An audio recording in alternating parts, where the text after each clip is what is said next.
I am so excited to welcome back today Dr. Alka Patel. We had such an amazing first conversation, and I know that our listeners loved you and are jumping right back on going, tell me more, tell me more. And one of the things that I really wanted to hone in on today was this term that you have created called Healthgevity. Let's just dive right in and tell us why you created this term and what this means to you. Oh, yeah, great question. I love saying that word, Healthgevity. So I think it's come from just putting together two things that I find are really important. And this comes from the space of aging and age reversal. So if you think about health really, how do we define it? It's not easy to define. I definitely do not like the World Health Organization definition of health. And so, but if you think about what is health, health is the output of the function of your mind and body, just in its simplest form. And the Gevity bit comes from longevity. So longevity is the length of your life that goes beyond life expectancy and tickles into lifespan. Like, what is that human potential for how long can we live? But what we want to do is not just live long, because right now we are extending people's life expectancies. But what we're finding is that there's so much frailty in that last decade, 2 decades of life. And we don't want that. We want to be healthy all the way up until that last breath and that last heartbeat, which is inevitably what happens to all of us, right? So Healthgevity is a term that brings that all together. How do we stay at our most healthiest for the longest time possible? And I truly believe that we're living in this time of incredible age reversal potential and possibility in a very, very measurable way as well. Okay, which I want to dive into that. But before we do, when you mention that last, call it 10 years or whatever that looks like in someone's life, where all of a sudden they're not thriving like they used to be. I picture this both from a very mental health standpoint as well as physical. Do you see it that way? Yeah, it's definitely a combination. And I think at the moment, when you say the word aging, we all conjure up an image, don't we? And for most of us, that image is one of frailty, weakness, not being able to move so well, aches and pains, wrinkles, poor memory, not being able to think well, mood shifting. And it's all that combination of the physicality and the emotions that come and the mental health that comes with that as well. But there's a different image of aging that we should be able to replace that with, that I want everyone to be able to replace that with, because I think there's a really key distinction that we should all start making. And that's the distinction that getting old and aging are two different things, two completely different things. And keep going with that. So the word old. Okay. I'm just wanting our listeners to join in on this, like really take hold of this. What does, like when we picture the word old, where does your brain go with that? Yeah. And how do you start to describe this to your clients? Okay. So getting older is very much related to the clock, isn't it? It's related to the calendar. We know that there's the tick of the clock. And of course, getting older is inevitable because the earth goes around the sun and we don't have any sense of control over that. But aging is very different because aging is very much a physiological process. It's the expression of your DNA, it's your cell structures breaking down, it's your cell function changing as well. And that sense of physiology is something that we can change and that we can control. Whereas we can't change the tick of the chronological clock. What we know we can do is change the talk of the biological clock. So that inner clock, that internal cellular level aging that's happened, that's in your hands to change. Back to what we were talking about on our last conversation about lifestyle, is that's very much how you can change the talk of the biological clock. So it's not about the number of candles on your cake. That is not the age that you are, right? The age that you are is really your inner age, because that's what's predicting your future. So your biological age, your cellular age, is predicting your health span.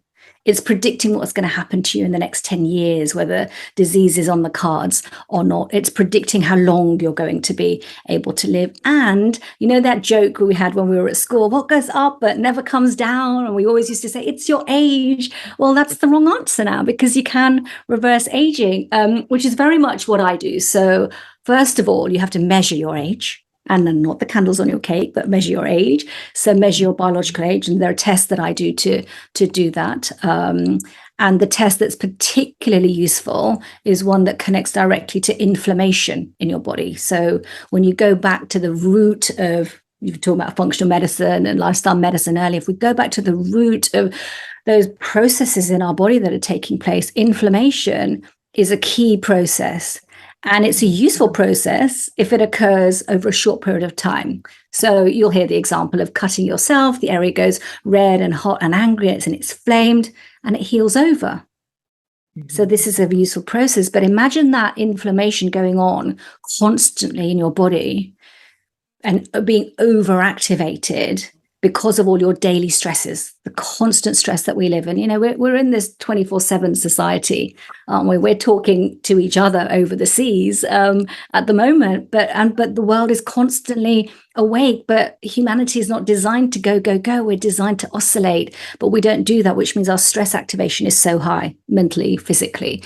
And so all of that is triggering inflammation, which is then triggering inflammaging. So another of my favorite words, which is inflammaging. So again, why do we age? We age because of inflammation.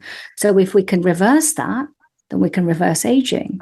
So I measure biological age, and I measured my own as well on my birthday every year, and then use the lifestyle first method that I spoke about on our previous conversation, that comes from that LQ test, to look at all the areas in your lifestyle that you can zone in on that will reverse aging. So if I give you my example, because I'm here right now, chronologically, this year I turned 50. Biologically, I turned 20. Wow. So I'm 30 years younger this year. Wow. Yeah. Oh, okay. People are going to have so many questions on this too, because if we're talking inflammation, I feel like this is a word that's thrown around all the time. And I don't think the common person understands how to, without having a you in their corner, how to start understanding what's going on internally for them. So like, are you talking lab measurements, food sensitivity testing? Like, give us the lowdown of everything that you're viewing when you're seeing those numbers reduce. So the biological age test itself is a simple finger prick test. Look, I can send to your house, you'll get it in the post, you prick your finger, and within 2 minutes pop it back in the post, and that goes off to a lab and gets analyzed for all those inflammatory processes that are going on related to your immune system. So it's looking at something very specific in your immune system that is activated and puts you either in a pro-inflammatory state where you're at high levels of inflammation, or an anti-inflammatory state where your body's at low levels of inflammation. And that's been shown to correlate very, very tightly with your aging processes. So that's the first number. And then when you think about, well, how do I reverse that? Well, let's have a look at LIFESTYLE. Let's have a look at all those parameters. So when you think about food, now some of this may involve more testing, and there's another level of testing from a functional level as well, is how are you metabolizing food? What is missing? What's essential that's missing?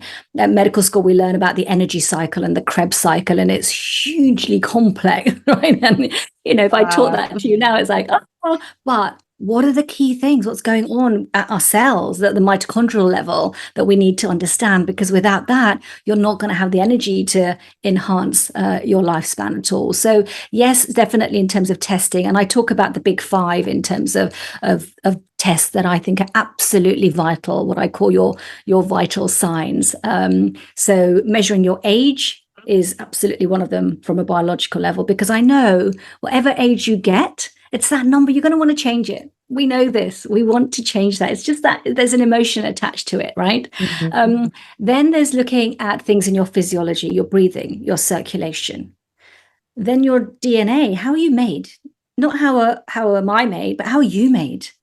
So you know. And then you can tailor your nutrition to your DNA. It doesn't mean that you can only eat what your DNA tells you, but if you want to really think about how can I use how I'm built to enhance what I do? And thinking about your rhythms as well. If you know your chronotype, for example, whether you're a night owl or a morning lark, now you might know that from your behavior, but do you know that genetically? Then you can map the rest of your rhythms to that. And this is all really, really effective for age reversal. Even how you eat. Now, we talk a lot about food and what you eat, but when you eat, when it comes to activating the aging genes that we have, when you eat has been found to be so, so important. So thinking about what rhythm can I tap into? Can I shorten my eating window? Instead of eating all day throughout the day till I go to bed, how about eating within a 12-hour window and maybe a 10-hour? How can I make that part of my lifestyle?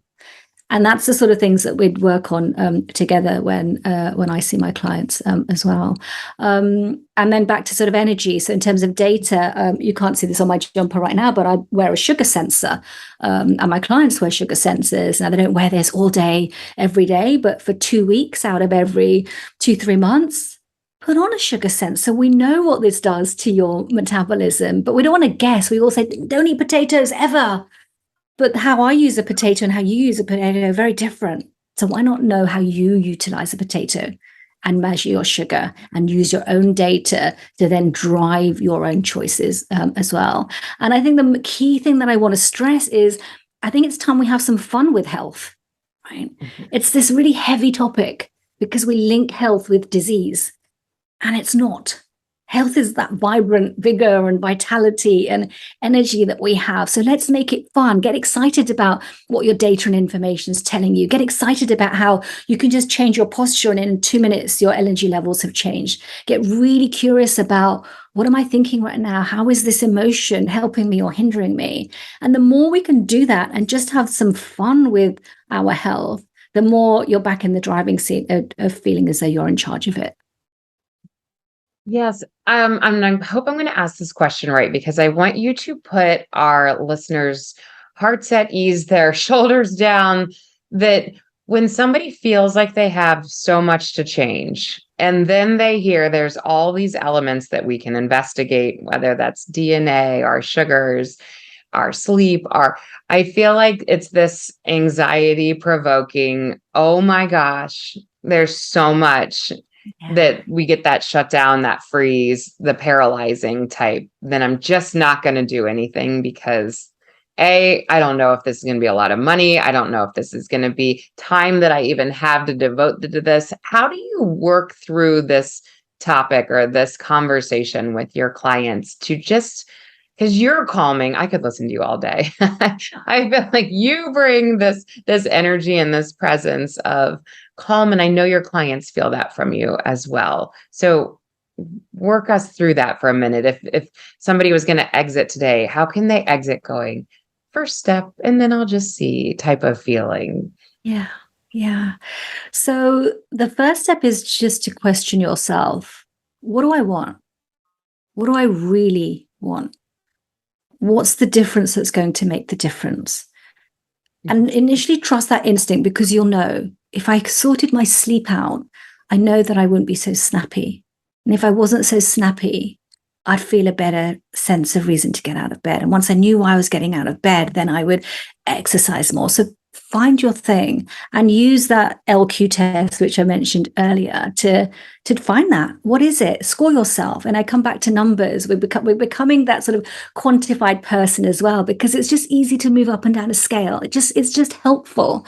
So quantify things for yourself. Even in the morning, if you say, well, how much energy do I have right now? It's 5 out of 10. What can I do to get it to a 6? What's that one thing?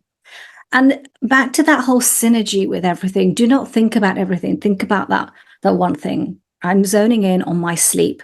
But do you know what? I'm going to do what it takes because it's so important to me. And I think you have to identify what's your driver. What's your reason? Because the pattern that we'll have all seen is you start, you stop, you try, you don't try, you start with the New Year's resolutions, you give up on them for 4 weeks. Why is it going to be different this time? What is that burning desire? And I found this with my patients when I was working in that very much more traditional space of general practice with 10-minute consultations, is I knew so much about my patients over the years that I'd been looking after them. But the one thing I never paused to find out about Lindsay was, what drives you? Mm.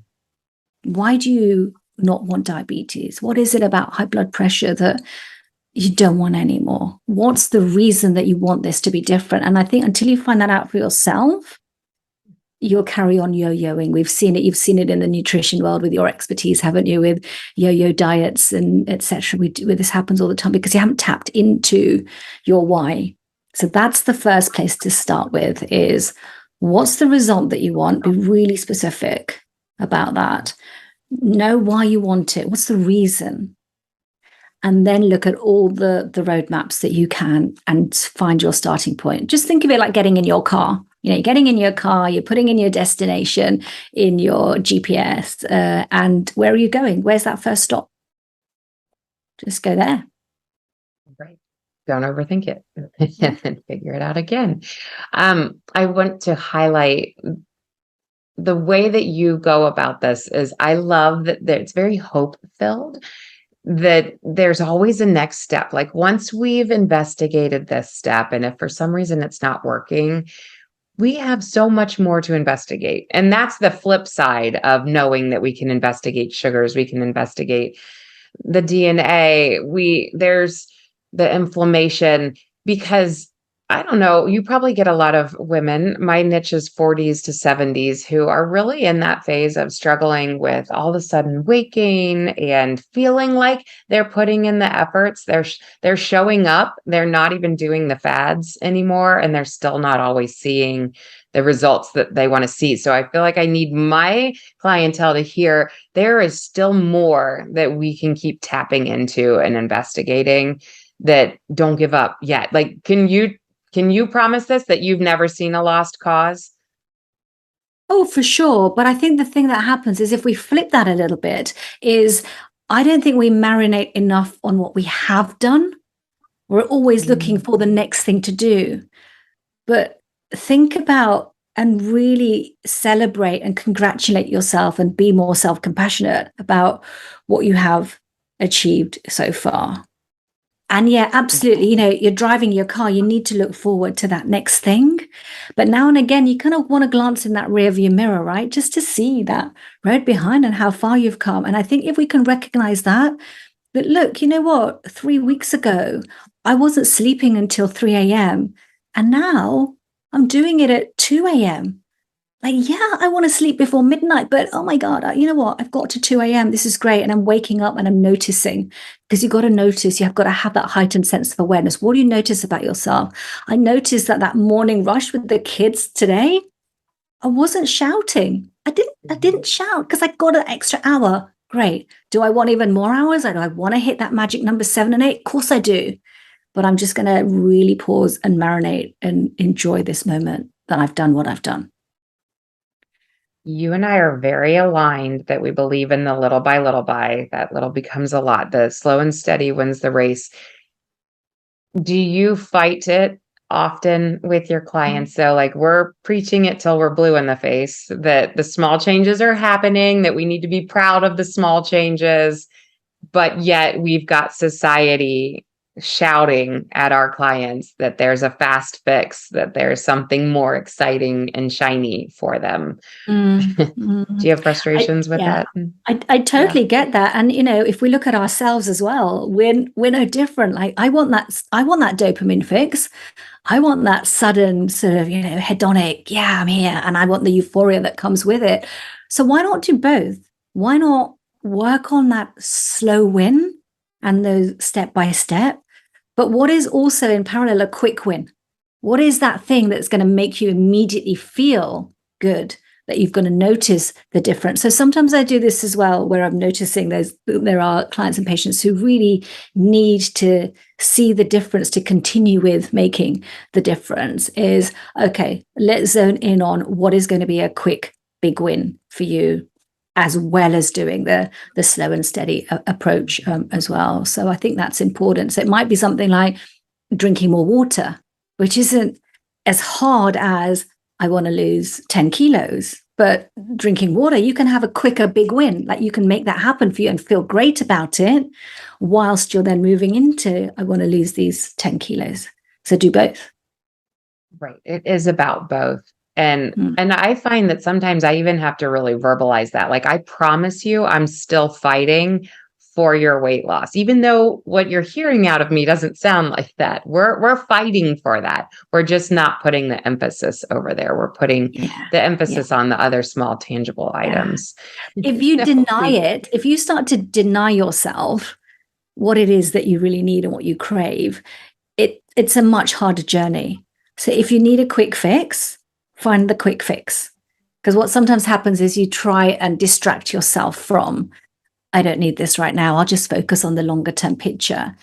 And that doesn't help you because you didn't carry the right emotion with you going forward. So, don't deny yourself what you need. Back to your drivers. What's driving you? If you have a need for variety in what you do every day, zone in on it. Don't just stick to a routine that doesn't work for you. If you've got a driver for needing recognition or significance, then make that part of your journey as well. And it's not about, okay, I'm just going to silently do what I'm doing and not tell anybody about it. So really tune in to what is it that's going to give you that, we call it sort of the dopamine rush, which is, valid. I don't think we should deny that. Right. No, I'm loving this. Oh my goodness. So last episode, you and I really honed in more on lifestyle first and that lifestyle EQ or lifestyle intelligence, I guess, not EQ. And today we're definitely honing in more on the anti-aging. So I think that listeners can really start to hear and understand there is a lot of different reasons why somebody would approach needs from you. Can you just summarize that for everyone as well? Like typical clientele, and is there anybody that couldn't? I mean, I feel like everyone could benefit from you. So how do you reach out to your niche? Yeah, it's a great question because of course everyone can benefit. And with my background as a GP, of course, look after everybody, but thinking about who can really benefit. So stress comes up a lot, doesn't it? And we tend to sort of deny stress because, especially as women, we feel like we can do it all. But if you're noticing those telltale signs of stress, feeling on edge, feeling irritable, there's something physical going on as well. All that emotional stuff that we have, I feel anxious, I feel guilty, I feel upset, I feel angry. All of those sorts of patients and clients are coming to me as well as I'm going through the menopause, I'm noticing a change. And I must highlight one thing about the menopause and aging as well, which might be interesting for listeners, is when you look at what happens as we age, for men, there's a very linear aging curve. And it's nice and steady, back to that steady state. For women, we go along very linearly. And suddenly as the perimenopause and menopause hits, we go whoosh. So all our inflammation in our body just goes crazy at that point of the perimenopause and the menopause. And often testing your biological age, it changes way before everything else changes. So it can be a really, really useful indicator for, there's something changing in my physiology right now. I'm going to zone in on it before I wait for the brain fog and the anxiety and the mood swings and the hot flushes. And, why wait to struggle when there's a telltale sign that you can act on much, much earlier? So I think that's kind of really important as well. Sleeping as well, tiredness, exhaustion, I don't have any energy. And I also see a lot of women with issues around identity and roles. We've been through kind of life, kind of being everything to everybody. I'm the mom and I'm the career woman and everything. And then you hit kind of 40s and 50s and there's this sense of, who am I now? And what is my identity? And what do I stand for? And what are my values? And what is important to me? So I have lots of conversations around that as well. I could smile so big right now. I just feel like everyone's going, yeah, that's me. That's me. I'm in that phase. We're talking stress, we're talking sleep, we're talking identity, all of these things that just we're all coming up against at least one, if not all of those. And so thank you. Thank you for being an amazing resource out there that is medically backed, that you have something real to offer. And I'm so excited to get to be part of this and introduce you to our community today. What am I not asking you that you are hoping for our listeners to hear?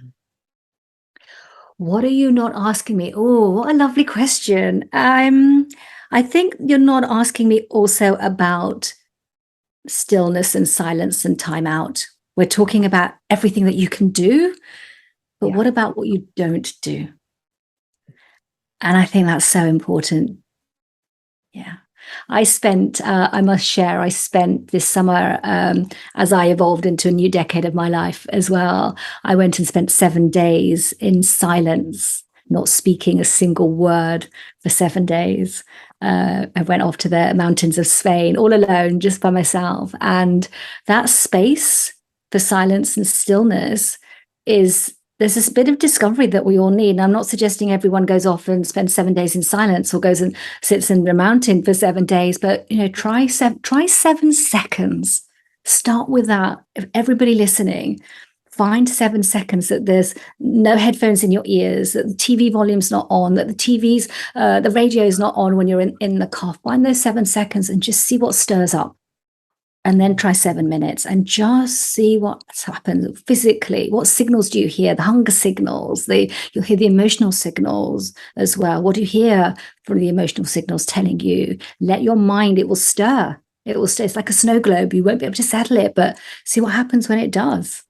Tune into how you breathe. That's another thing I talk a lot about is our breath and what it can do for us as well. So there's so much there. I know it can feel really overwhelming, but also let's pause to think about what we don't need to do as well. Yes. And this is coming from a mother of three, right? I can see somebody going, I hear her, but I don't have time for that. If you can find 7 days, we can find 7 minutes or 20 minutes to start to discover. I think that can be a scary spot for some people to really sit in their own thoughts in silence, which maybe would be a little like red flag of another reason why we need you. If that's not settling well for us, why not? Yeah. So a lot to unpack. Oh, we could have so many conversations, couldn't we, Lindsay? We've got so many episodes we can shut about. It's great. Let's just podcast together. Let's just start our own show. Let's do that. You are amazing. I have so thoroughly enjoyed kicking off. It's my Wednesday morning and you're going into your Wednesday evening. So thank you again for your time. Oh, thank you. You've been a beautiful host. Love your questions. You got me thinking as well, which is lovely. And I hope I've left everyone with just that one thing to change and do differently and think differently about. And I can promise you can. Thank you again, Dr. Patel.